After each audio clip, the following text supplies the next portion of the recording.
बिस्मिल्लाहिर्रहमानिर्रहीम। अस्सलाम वालेकुम। पाकिस्तान और पाकिस्तान से बाहर सभी सुनने और देखने वालों को ज़ुबैर अली ख़ान का सलाम। नाज़रीन, मेयर कराची के इंतखाबात में आपने देखा कि किस तरीके से पाकिस्तान पीपल्स पार्टी ने एक नाम नहाद जमहूरी पार्टी, नाम नहाद ही कहना चाहिए, क्योंकि जिस तरीके से पाकिस्तान पीपल्स पार्टी का रवैया रहा है वो जमहूरियत के अलंबरदार, लेकिन जो आज एक शहर, पाकिस्तान के सबसे बड़ा शहर, उसकी सिटी मेयरशिप के लिए जिस तरीके से जमहूरियत को अपने पांव तले रौंदा गया और जमात इस्लामी के जो उम्मीदवार हैं हाफिज़ नईमुर रहमान, उनसे एक जो मेयर के उम्मीदवार थे, वाज़े बरतरी थी, उनकी अक्सरियत को अक़लियत में तब्दील किया गया और इस पर जश्न मनाया जा रहा है। ये जितनी भी जमहूरी रिवायात हैं उसको तार तार किया जा रहा है। गुज़िश्ता चंद माह से हम देख रहे हैं कि पाकिस्तान में जमहूरियत और उसके साथ साथ आज़ादी, इज़हार राय और इंसानी हकूक़ की जो पामाली की जा रही है, तो ये कोई जमहूरियत के लिए कोई बड़ा अच्छा दिन नहीं है। चीफ़ जस्टिस ऑफ पाकिस्तान कहते हैं सब्र करें, तो पूरी कौम को इसके ऊपर सब्र करना चाहिए। जिस तरीके से वहाँ पर कराची के लोगों ने एहतजाज किया, जमात इस्लामी के कारकुनान ने एहतजाज किया और इस एहतजाज के ऊपर जिस तरह रियासती मशीनरी को इस्तेमाल किया गया वो अब सबके सामने है। तो ये एक बुनियादी तौर पर ट्रेलर चला है, वो फ़िल्म से पहले जो ट्रेलर आता है वो ट्रेलर चला है, और इस ट्रेलर के दौरान आपने देखा कि किस तरीके से आइंदा इंतखाबात में रास्ते रोके जाएंगे, किस तरह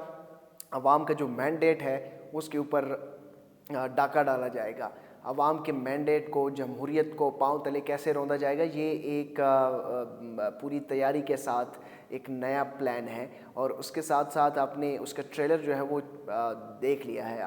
आज हम इस वीलॉग के अंदर कुछ अहम एक इम्पॉर्टेंट ख़बर भी आप तक पहुंचाएंगे, और किस तरीके से तैयारी की जा रही है कि इलेक्शन को रिग किया जाए, और इसके अलावा नई क्या सियासी हलचल जो है वो शुरू होने जा रही है। आज के जिस तरीके से मेयर का इंतखाब हुआ है कराची में, यकीनी तौर पर ये मार्का अब अदालत जाएगा, लेकिन अदालत के साथ साथ ये अब सड़कों पर भी ये सूरत हाल शुरू होगी। ये जो एहतजाज है, ये जो मज़ाहमत है, ये मज़ाहमत अब सड़कों तक आएगी, क्योंकि एक ज़्यादा अरसे तक आप किसी को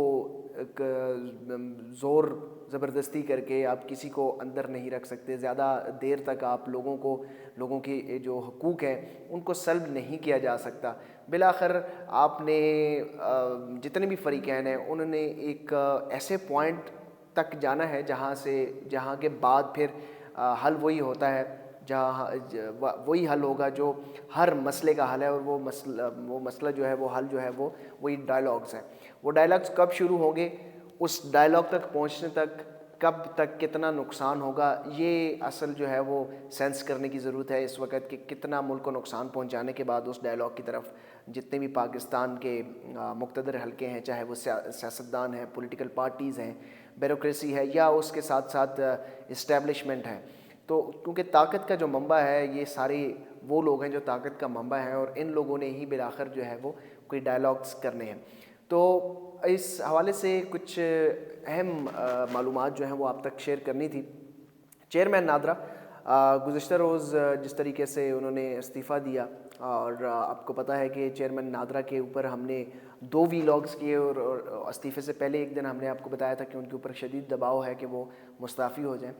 तो कुछ मालूमात उनके हवाले से मिली हैं, और मालूमात ये हैं कि उनके ऊपर शदीद दबाव था कि वो मालूमात फ़राहम की जाएँ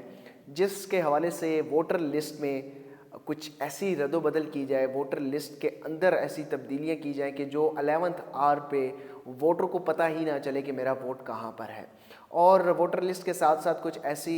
मालूमात भी हासिल करना चाह रहे थे ताकि आइंदा इंतखाबात से पहले जो है वो धांधली का जो प्लान है वो तैयार कर लिया जाए।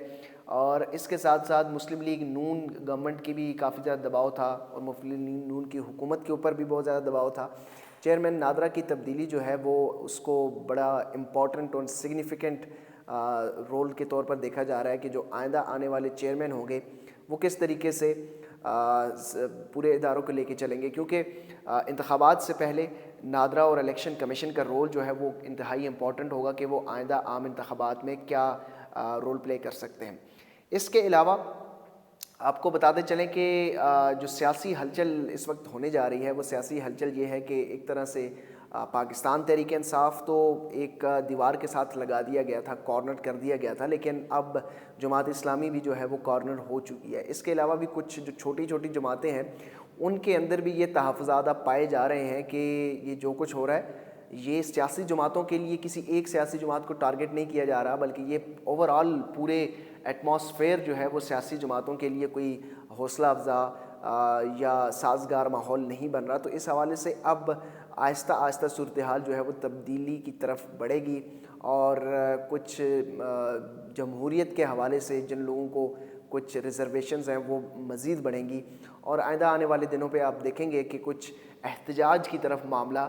بڑھتا چلا جائے گا، کیونکہ جس طریقے سے پارلیمنٹ کی 6 ماہ کی مدت میں توسیع کی حوالے سے بات چیت چل رہی ہے، اس بات چیت کو لے کے بڑی تحفظات ہیں، مختلف حلقوں میں یہ تحفظات پائی جا رہی ہیں، اور اس تحفظات کو لے کے اب مختلف سیاسی جماعتیں جو ہیں اس کے اوپر لائے عمل طے کریں گی۔ ابتدائی طور پر پاکستان تحریک انصاف اور جماعت اسلامی کا جو اتحاد صرف کراچی کی میئرشپ کی حد تک ہی تھا، وہ اب اتحاد مزید آگے بڑھے گا، اور اس حوالے سے مکمل طور پر ایک تحریک شروع کرنے کا اعلان کیا جائے گا آئندہ آنے والے دنوں میں، اور یہ تحریک جو ہے وہ آئین بحالی تحریک کا اس کو نام دیا جائے گا۔ تو یہ آئین بحالی تحریک جو ہے یہ آئندہ چند دنوں یا چند ہفتوں میں آپ کے سامنے ہوگی، لیکن ظاہر ہے یہ سازگار ماحول نہیں ہے کسی بھی جمہوریت کے لیے یا کسی بھی سیاسی جماعت کے لیے کہ وہ اپنی پولیٹیکل پاور جو ہے وہ شو کرے، لیکن کراچی کے میئر کے انتخابات کے بعد یہ ایک آکسیجن ضرور ملا ہے پاکستان تحریک انصاف کو، کیونکہ صرف پاکستان تحریک انصاف ہی اس سارے سینیریو سے متاثر ہو رہی تھی، وکٹم تھی، لیکن اب دوسری جماعتیں بھی جو ہیں وہ اس سے متاثر ہو رہی ہیں۔ کراچی میں جو کچھ ہوا، جس طریقے سے 30 سے زائد یوسیز کے چیئرمین ہیں ان کو ووٹ دینے تک کے لیے جو ہے وہ اجازت ہی نہیں ملی، جماعت اسلامی اس بات کا کہہ رہی ہے کہ ان کو اغوا کیا گیا۔ اس حوالے سے یہ معلومات تھی آپ تک پہنچانا مقصود تھی۔ اس ویلاگ پر اپنا فیڈ بیک ضرور دیجیے گا۔ اگلے ویلاگ تک مجھے دیجیے اجازت۔ اللہ حافظ۔